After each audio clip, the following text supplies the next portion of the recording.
There's a moment many high performing women experience that's hard to explain. Nothing's wrong on paper. Your work is respected. You're trusted.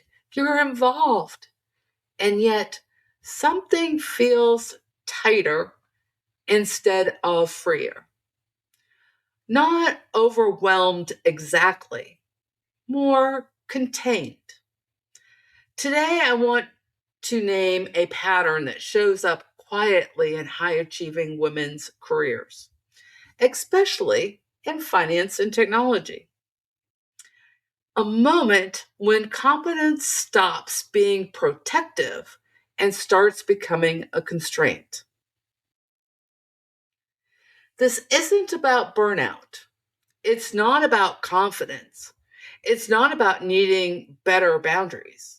It's about what happens when competence gets translated into capacity instead of authority. If you're new here, I'm Amanda L. Christian.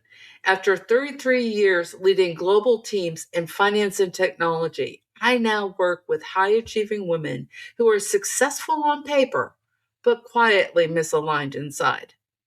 This channel is where we talk about leadership, alignment, decision making, and the internal patterns that shape your career long before anyone else can see them.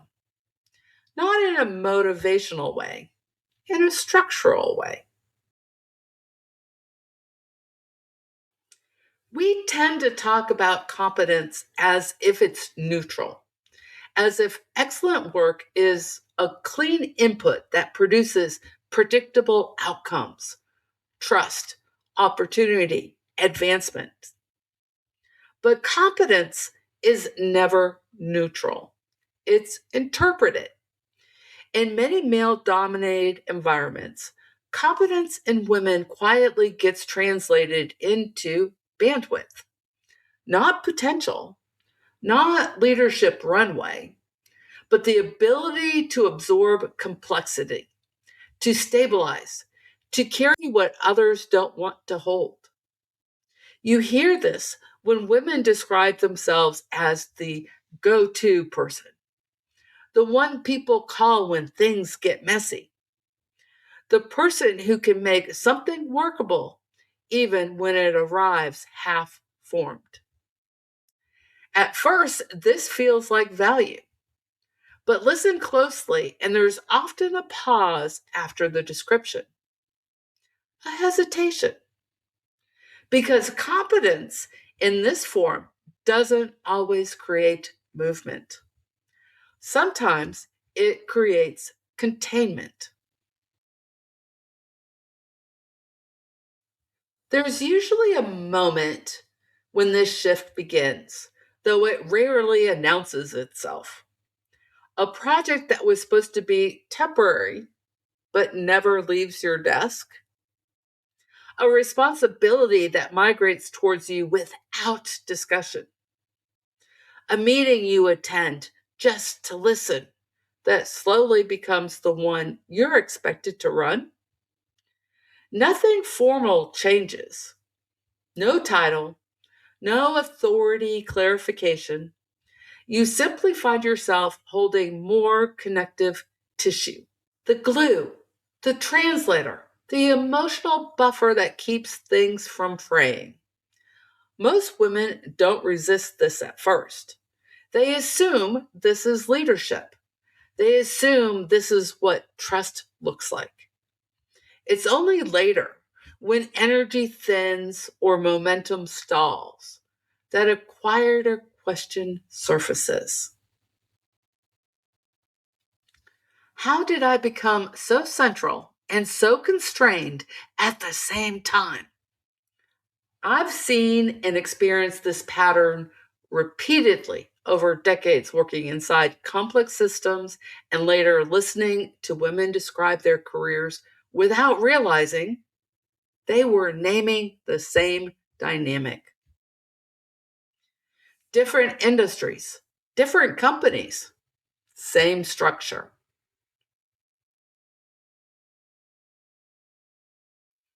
Indispensability is seductive. Being needed feels like security. It feels like relevance. It can even feel like influence. But indispensability carries a hidden condition. The system cannot imagine you anywhere else.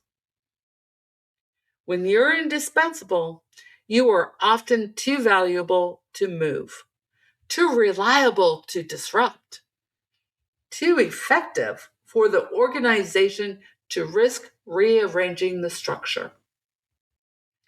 This is where many women feel something stall. They're busy, but not advancing, involved, but not authoring, trusted, but not fully empowered. The work expands sideways. Responsibility grows heavier, but the frame stays the same. And because nothing is obviously wrong, the discomfort turns inward. By the time competence starts working against you, it often looks like burnout. Women describe a tiredness rest doesn't fix. Decision making feels heavier. The same work requires more effort for less return. So the search for a solution turns inward.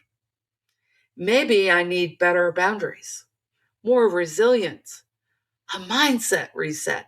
But what is often breaking down isn't capacity, it's alignment. The alignment between effort and agency, between responsibility and authority, between what you're carrying and what you're allowed to shape. When that alignment erodes, the system keeps functioning. The cost simply migrates into that individual. This isn't the moment for strategies.